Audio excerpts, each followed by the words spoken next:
창세기 15장 1절 말씀입니다. 한 구절 말씀인데요, 우리 다 함께 한 목소리로 읽겠습니다.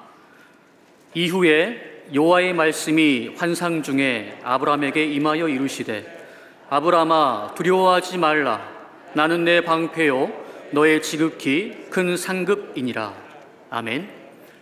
오늘 설교는 선교한국과 코스타 강사이시며 전 국제 위클리프 부대표를 역임하신 정민영 선교사님께서 선교 주십니다.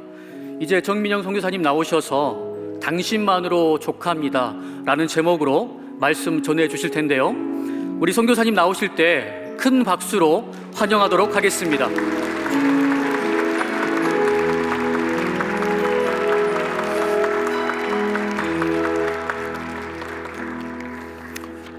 예, 반갑습니다.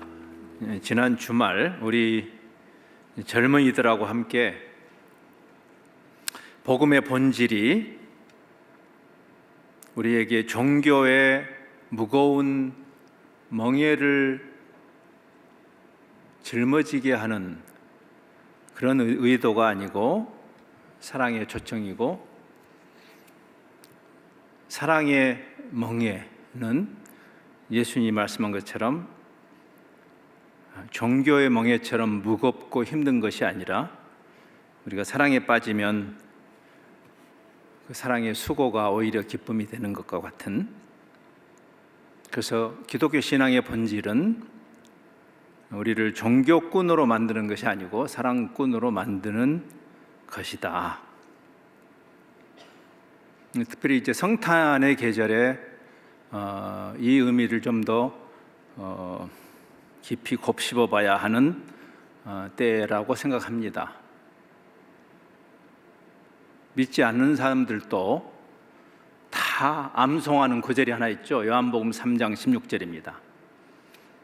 하나님이 세상을 사랑해서 그리스도를 보내신 것이죠. 수많은 종교들이 있는데 또 하나의 종교를 만들기 위해서 주님을 보내신 것이 아니라, 하나님이 그리스도를 보내시는 그 동인이 하나님 자신이 사랑이기 때문에, 요한일서에서 요한은 굉장히 놀라운 선언을 하죠. 하나님을 정의할 때 하나님은 사랑이시다. 그 하나님이 그리스도를 보내시는 동인도 세상을 사랑해서 보내신 것이다. 우리가 그분을 믿는다는 것은 그 사랑에 대한 반응인 것이죠. 우리 믿음이 종교인이 되게 하는 것이 아니고 사랑의 교감에 관한 것이다. 그래서 필연적으로 이 하나님의 이 방대한 하나님의 속내를 계시하신 성경은 사랑의 책이죠. 종교의 책이 아니라. 마태복음 22장에 예수님이 한 율법사하고 논쟁을 하시는, 대화를 하시는 장면이 나오죠. 율법의 전문가가 예수님의 소문이 많이 퍼지니까 약간 시샘이 들었는지 잘 모르겠지만, 도대체 당신이 율법을 어느 정도 아는지 한번 보자. 그래서 그 율법의 핵심이 뭐냐라고 질문을 했을 때, 우리에게 대계명으로 알려져 있는 성경 전체는 하나님을 사랑하고 이웃을 사랑하는 것이다 라고 주님이 권위 있게 요약하셨습니다. 그러니까 기독교는 종교에 관한 것이 아니고 사랑이라고 하는 그 선언은 제 개인적인 선언이 아니고 예수님의 해석에 근거합니다. 스콧 맥나잇이라는 신약 신학자는 이 대계명에 근거해서 예수신경이라는 책을 씁니다. 여러분 꼭 읽어보시면 좋겠어요. 예수신경. 아까 우리 신앙을 잘 요약한 사도신경을 고백했는데, 지난 2000년 동안 우리 역사적 교회가 우리의 신앙의 고백을 잘 요약한 것으로 사도신경을 이렇게 암송하고 고백하는 것이 우리의 전통입니다. 좋은 고백이에요. 그러나 스콧 맥나잇은 사실 사도신경보다 더 권위 있고 원천적인 우리의 신앙 고백은 예수 신경이다. 하나님을 사랑하고 이웃을 사랑하는. 1600년 전에 우리의 믿음의 선배 중에 성 어거스틴도 똑같은 이야기를 했습니다. 성경에 대한 깊은 묵상을 했던 그가 그 전에 기독교를 종교인 줄 알고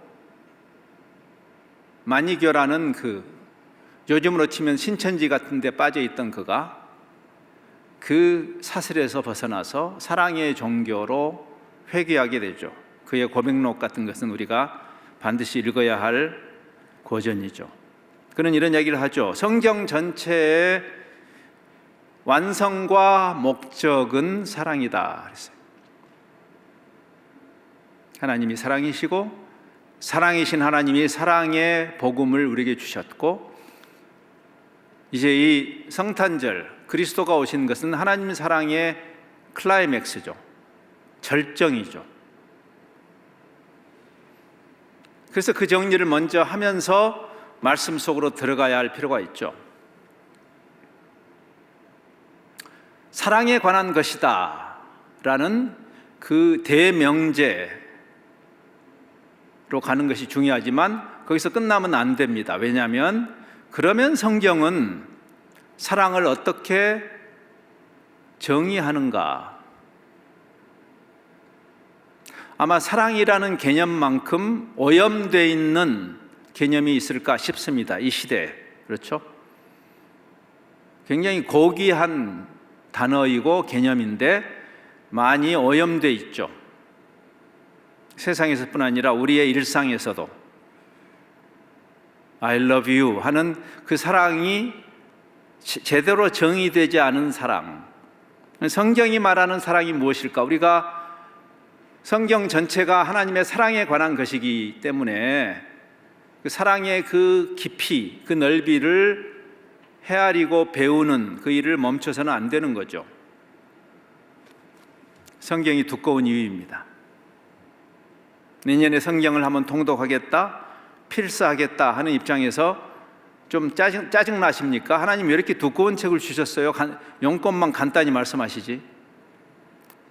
두꺼운 하나님의 사랑의 심오한 가르침입니다.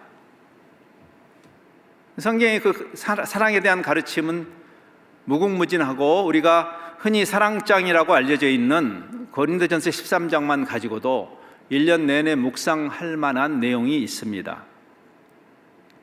오늘 특별히 성탄절과 연관해서 성경이 말하는 사랑의 빼어난 두 가지 속성, 두 가지 정의를 생각해 봅니다.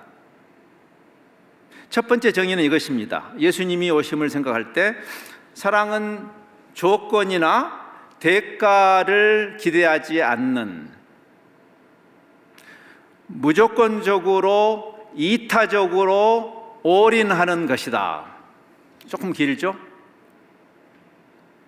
대가를 기대하지 않고 조건을 내걸지 않는, 흔히 아가페의 사랑이란 말을 쓰죠. 예. 우리가 죄인 되었을 때 그리스도를 보내셨다고 성경은 말하고, 하나님과 우리가 아직 원수인데 그리스도를 주신 그 사실을 통해서 로마서는 우리를 향한 하나님의 사랑을 증명했다. 하나님의 사랑은 세상의 사랑과 많이 다르죠. 무조건적으로 주시는, 그래서 은혜인 것입니다. 사랑은 필연적으로 은혜입니다. 원래 구약 성경에서 사랑과 은혜는 한 단어입니다. 두 개의 개념이 아니고 헤세드라는 이 단어는 사랑이라고 번역해도 되고 은혜라고 번역해도 돼요. 원래 은혜는 공짜로 주는 거 아닙니까? 조건 없이. 진짜 사랑은 그런 것이죠. 잠시 생각해 봐야 됩니다. 우리의 사랑은 어떤가? 가장 가까워야 할 부부의 사랑도 오염되는 순간이죠. 이타적이지 않은 자기중심적 병적인 사랑, 그건 사실 사랑이 아니죠. 하나님이 우리에게 뭘 얻겠다고 독생자를 보내셨을까요? 한번 생각해 보세요. 여러분이 하나님이 우리에게 던져주시는 그 자기 자신을 던지는, 하나님이 자기를 던지시잖아요. 그 사랑에 대해서 여러분이 무엇으로 보상할 수 있어요? 불가능한 이야기입니다.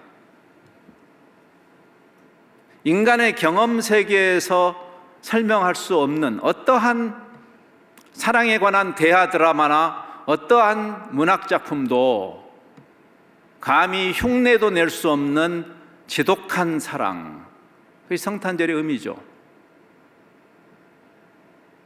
창조주가 피조물을 사랑해서, 그 자체도 놀라운 일이죠. 창조주가 피조물을 사랑하다니. 거기서 더 나아가서 이타적으로 자기를 내어줌. 그래서 바울은 그 사랑장에서 사랑은 자기의 유익을 구하는 것이 아니다라고 설명하죠. 가장 가까워야 할 부부간의 그 사랑이 깨어지는 순간이 언제일까요? 서로 자기중심적으로 주장할 때. 근데 그건 성경이 정의하는 사랑은 아니죠. 심지어는 부모와 자식 간에도. 자식은 부모를 돈줄로만 생각하는, 부모는 자식을 자기의 소유라고 착각하는, 말은 내가 너를 사랑해서 그런 거야 하지만 사실 그 내부를 보면 자기의 욕심을 투사하기 위한 방편으로 자식을 사용하는, 계산 속이 빠삭한, 거기에다 감히 사랑이라는 고귀한 단어를 붙여서는 안 되는 것입니다. 그건 사랑이 아니기 때문이에요.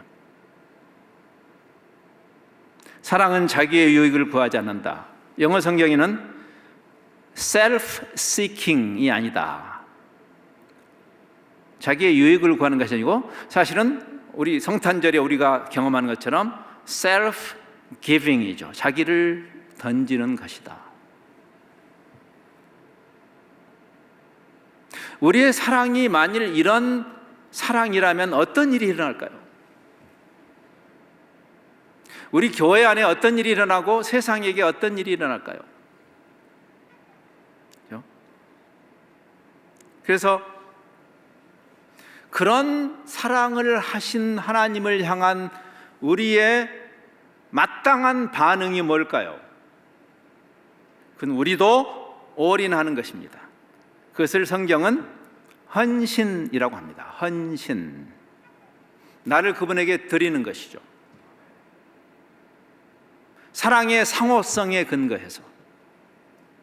즉 하나님이 여러분을 써먹으려고 부르시는 것도 아니에요. 사실은 여러분의 도움이 필요하겠어요. 하나님이 말씀 한마디로 천지를 창조하신 그분이 여러분의 도움을 받고자 여러분의 그 코 묻은 돈을 뽑아서 용돈 쓰시려고 여러분을 부르시는 걸까요?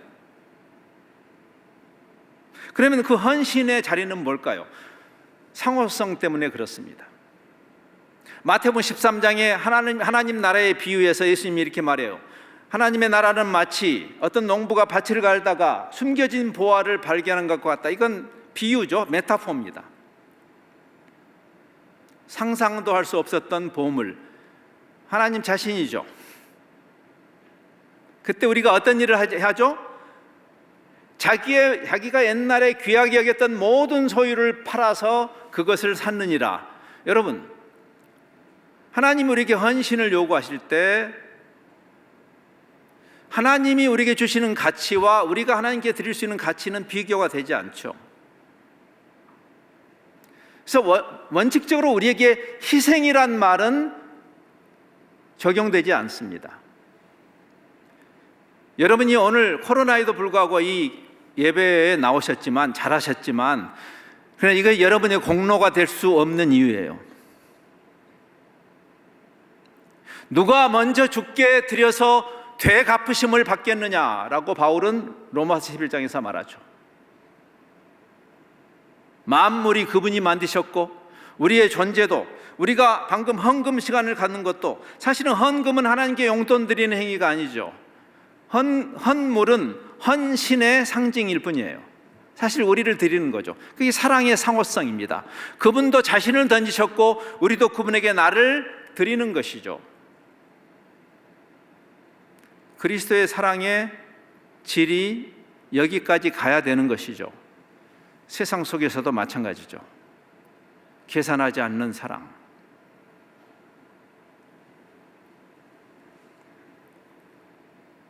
그래서 우리는 이런 결론을 내립니다. 우리의 도움이 필요 없는 하나님이 우리에게 헌신하라고 하시는 것은 사랑의 문법으로만 이해할 수 있는 것이다. 왜냐하면 사랑은 쌍방간의 상호작용을 요구하기 때문이죠. 여러분, 오늘 본문이 창조자 하나님이 왜 인간하고 계약을 맺으셔요? 지금 창세기 15장은 언약을 맺으시는 장입니다. 오늘 본문이 그 첫 번째 절을 우리가 읽었어요. 여러분, 하나님이 우리하고 왜 쌍무 계약을 맺을 이유가 없잖아요. 여러분이 어떤 계약서를 쓸 때 쌍방간에 사인을 하잖아요. 쌍방간이 서로 책임을 함께 지는 거죠. 한쪽에서 어기면 과실이 되는 거죠. 손해배상을 해야 되는 거죠. 근데 왜 창조주가 인간인 우리하고 계약을 맺으시는 이 자리예요? 이 재밌지 않아요? 이게 사랑이기 때문에 그렇습니다. 사랑은 쌍방간의 자발적 합의를 요구해요. 그래서 자발적 합의가 없는 어떠한 강제성을 가진 행위는 추행이 되는 것이에요. 그래서 하나님이라도, 심지어는 하나님이라도 사랑을 강요하실 수 없는 것입니다. 물리적인 법칙은 우리가 이것을 따를 것이냐 말 것이냐의 선택권이 없어요. 그렇죠? 저 2층에 계시는 분이 이따 일어나실 때 앞으로 이 몸의 무게중심이 안 오도록 조심해야 됩니다. 왜냐하면 여러분의 믿음과 무관하게 여러분이 그 물리법칙을 존중하지 않으면 떨어지면 죽거나 다칩니다. 물리적인 법칙은 우리에게 선택권이 없어요. 그러나 사랑의 법칙은 우리에게 선택권이 있습니다. 젊은 남녀가 썸을 타다가 어느 날 형제가 결심을 하고, 제 옛날 생각이 나네요. 제가 제 아내한테 프로포즈 했던, 촌스럽게 어떤 다방에서, 코스모스 다방입니다. 거기가.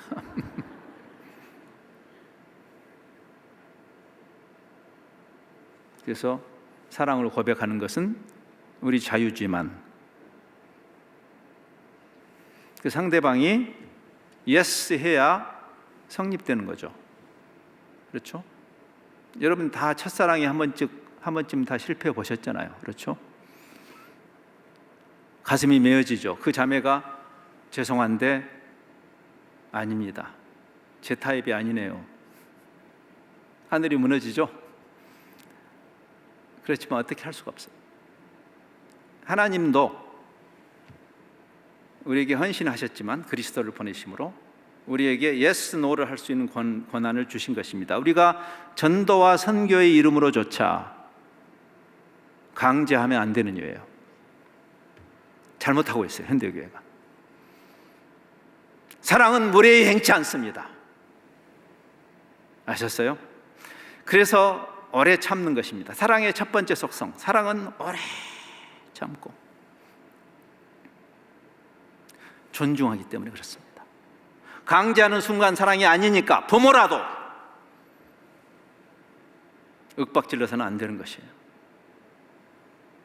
탕자, 내 이놈 자식 쫓아가서 발목덩이를 분질러서 데려와야 되는 거 아닙니다. 그렇게 안 하잖아요. 속이 새까맣게 타면서. 여러분 그런 경험하셨죠?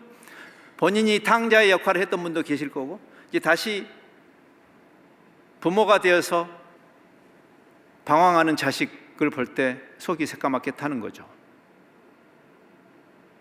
사랑과 신뢰를 포기하지 않으면서 기다리는 수밖에 없어요. 어렸을 때는 훈육을 하지만 그게 하나님이죠.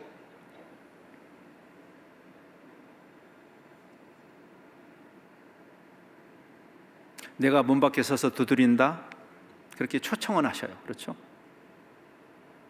내가 문 밖에서 우리 인생의 문 밖에서 예수님이 들어오지 못하시는 거죠. 5살 동안 안 열면 부수고 들어갈 거야? 그건 사랑이 아니죠. 프로포즈를 했는데 그 자매가 노 하면 가슴이 무너지지만 끝이에요. 근데 그 형제가 나는 거절을 대답으로 받을 수 없습니다 이러면서 그때부터 막 들이대면 이미 그건 사랑이 아니죠. 그걸 스토킹이라고 하죠, 전문 용어로. 하나님이 세상을 이처럼 스토킹하사 사랑하세요. 우리 전도가 변해야 됩니다, 여러분. 잡상인이 돼서는 안 됩니다. 그 인간에 대한 존중이에요. 하나님이 우리를 그렇게 존중하세요.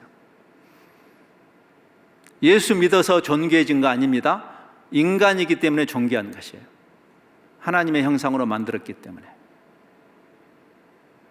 그래서 성경이 정의하는, 하나님이 예수 그리스도를 통해서 우리에게 보여주신 그 사랑의 질을 우리가 닮아내야 되는 것이에요. 우리의 관계 속에서, 부부 속에서, 부모와 자녀 관계 속에서, 이웃과의 관계 속에서, 세상을 향해서. 복음이라는 것은 종교가 아니고 하나님의 사랑을 전파하는 것입니다. 그래서 하나님의 사랑은 사랑으로 전달되는 것이에요. 윽박지름으로 되는 것이 아닙니다.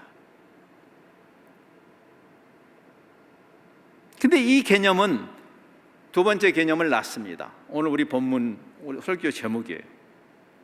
내가 그렇게 이타적인 헌신적인 사랑을 통해서 도대체 나는 무엇을 얻는 것인가?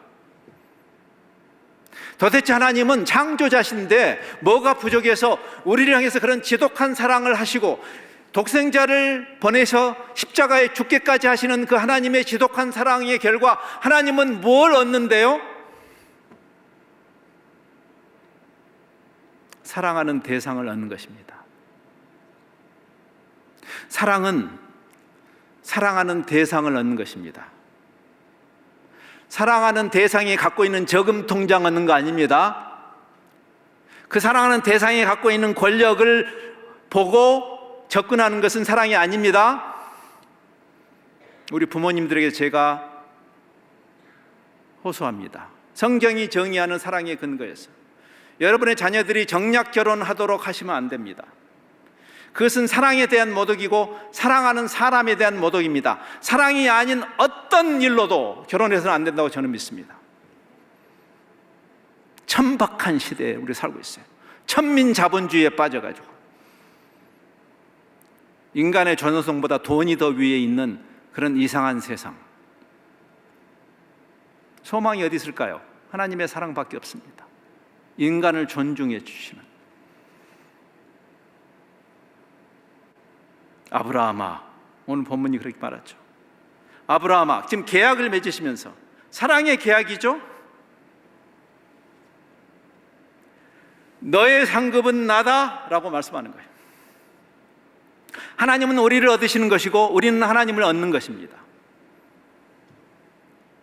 아기 예수로 자기 땅에 오셨는데 어느 누구도 영접하지 않는데 영접하는 자, 곧 그분을 믿는 것, 믿는다는 것은 그래서 단순히 어떤 추상적인 개념이 아니라 우리에게 오신 그 예수님을 영접하는 것, 대단히 사랑의 인격적인 관계로 설명하는 것이요. 그럴 때 하나님의 자녀가 되는 것이다. 관계죠.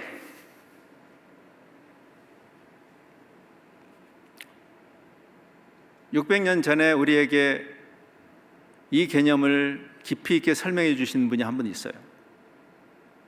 화란 쪽에서 활동했던 500년 전에 개혁자들, 개혁운동에게 영향을 미친 600년 전에 이 그리스도를 본받아라는 책을 쓰신 토마스 아 캠피스가 이런 말을 했더군요. 현명한 사랑꾼은 사랑하는 분의 선물보다 그분의 사랑을 더 귀하게 여긴다 그랬어요. 곱씹어 볼 만하지 않습니까? 여러분 여기 왜 나와 계십니까? 하나님이 주시는 선물이 좋아서? 하나님이 여러분에게 선물 주기를 기뻐하세요. 사랑하니까. 복 주시기를 기뻐하죠. 우리 한국 사람들 복 좋아하잖아요. 근데 우리 신앙의 본질은 하나님이 주시는 것조차도 아니죠. 어제 우리가 젊은이들하고 욥기를 읽었습니다. 욥이 다 빼앗겼어요. 근데 어떻게 하나님을 사랑할 수 있었죠? 사랑의 논리 외에는 설명할 길이 없어요.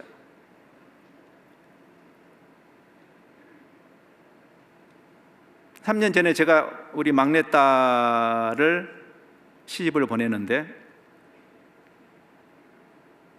아마 딸을 사랑하는 모든 아빠들의 마음이 비슷할 거예요. 사위를 향한 엇갈린 심정, 그렇죠?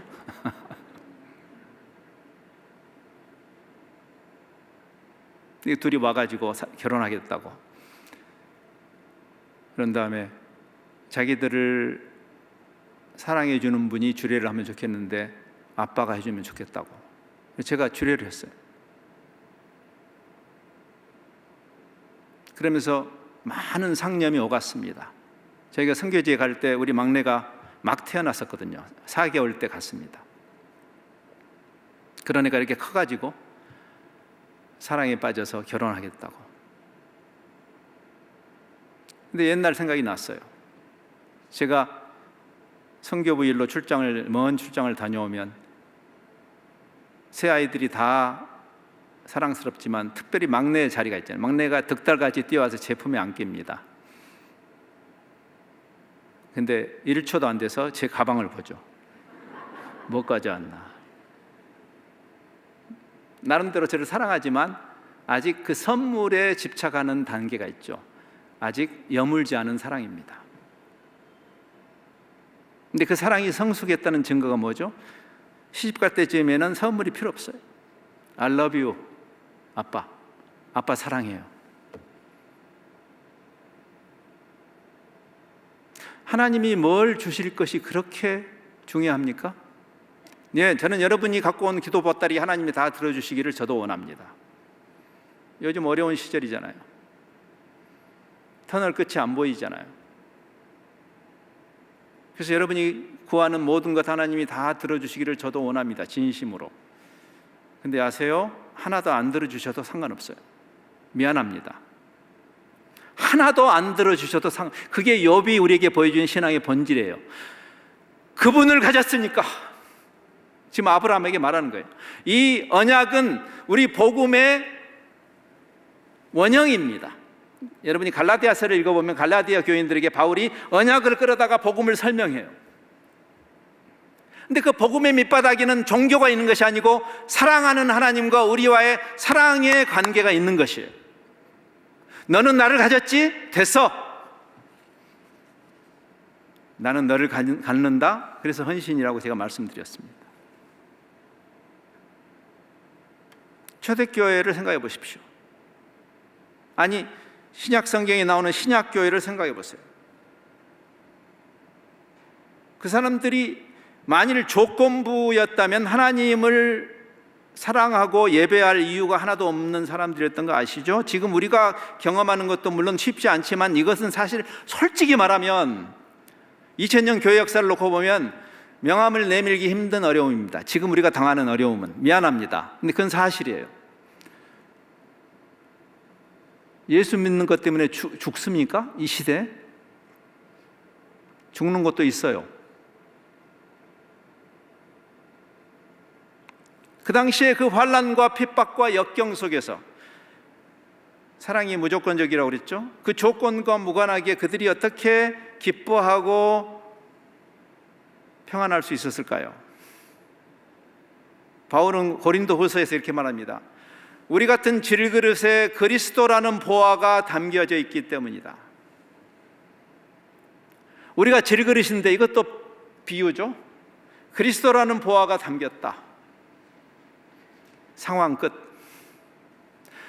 뭘 더 바라십니까? 그리스도를 가지면 다 가진 겁니다. 그게 바로 당자의 비유에 나오는 당자의 형의 문제 아닙니까? 우리의 종교의 기준으로 보면 가장 효자가 형이에요. 말썽 피운 적도 없고, 그날도 당자가 돌아온 그날도 형은 아버지의 논밭에서 땀을 흘리면서 열심히 효도했어요.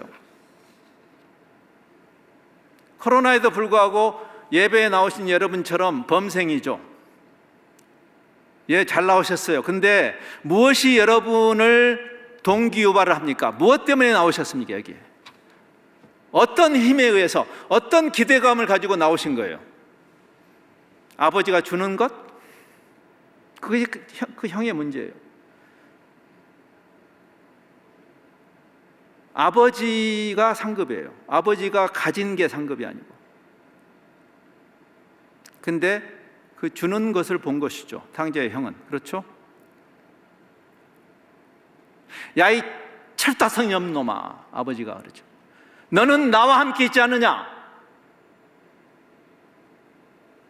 너는 나를 가졌지 않느냐?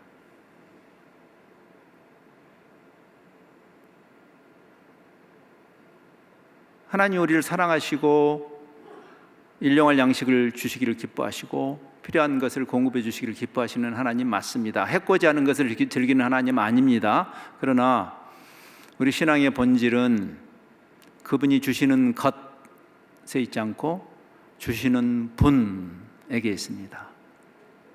C.S. 루이스라는 사람이 고백한 이야기예요. The giver, 기프트가 아니라 주시는 분.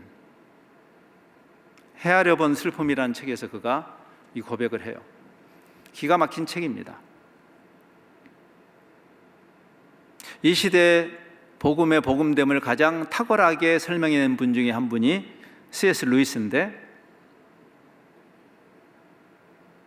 그 성숙한 믿음의 사람이 아마 그분의 생애 전체를 놓고 봤을 때 단 한 번 간절하게 하나님께 기도했던 기도 제목이 있었어요. 그분을 좋아하는 분들은 아마 그분 전기를 읽었을 텐데, 거기 보면 기가 막힌 사랑이 있죠. 그 사랑하는 여인이 골수암으로 죽어갑니다. 하나님으로 만족했던 C.S. 루이스, 그러나 자기 스스로를 위해서 거의 유일하게 결사적으로 기도했어요. 하나님, 이건 들어주세요. 좀 들어주시지. 하나님 들어줄 수 있잖아요. 여러분이 신앙생활 하면서 너무 안타까운 일들이 있을 때 우리가 기도하죠. 그래, 기도해요. 기도하라고 그랬어요. 기도하는 것이 잘못된 건 아니에요. 온 성도들이 함께 하나님 이건 들어주십시오. 들어주실 때도 있잖아요. 근데 안 들어주실 때도 많죠.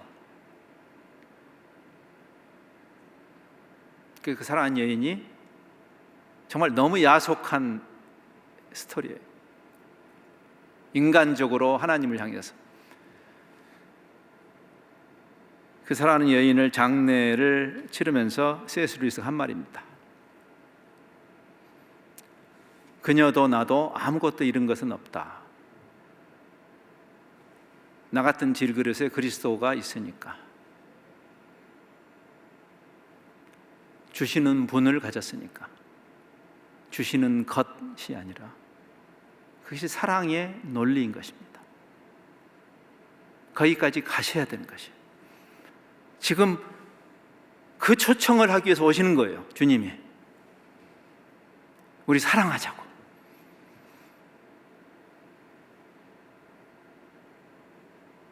많은 2000년 역사 속에 제가 많은 인용구를 갖고 왔어요. 그러나 하지 않겠어요. 시간이 가면 여러분이 짜증 날 테니까.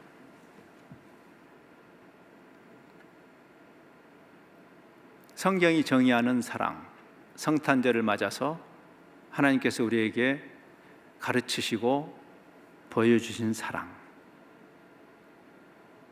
그 사랑에 대한 여러분의 반응은 무엇이었고 앞으로 어떠해야 할 것인가? 잠시 이제 기도하는 시간을 갖겠는데, 여러분 스스로 주님과 잠시 대화를 하시면 좋겠습니다. 주님과 대화할 때 몇 가지 스스로를 점검할 수 있는 질문을 두세 개 드릴게요. 눈을 감고 한번 이 질문에 대해서 여러분의 대답 반출을 해보세요. 나와 그리스도는 사랑하는 사이인가? 우리는 애인 사이인가? 아니면 종교적 이해관계에 얽혀있는 그런 관계인가? 나의 상급은 무엇인가? 내가 이런 코로나 시대에조차도 이렇게 충성을 다할 때 나의 상급은 무엇일까? 하나님 자신이 나의 상급입니다 라고 말할 수 있을까? 상황과 무관하게 그분을 가지면 나는 다 가졌습니다 라고 고백할 수 있을까?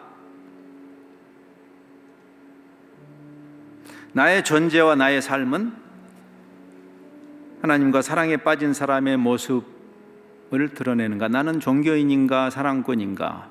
내 주변의 사람들이 나를 볼 때 종교꾼을 보는가? 아니면 주님과 사랑에 빠진 사람을 보는가? 그 본질을 이 성탄의 절기에 세상을 사랑해서 그리스도를 보내신 그 하나님의 사랑의 초청에 반응하면서 여러분 자신의 기도로 대답하시기 바랍니다. 잠시 기도하겠습니다.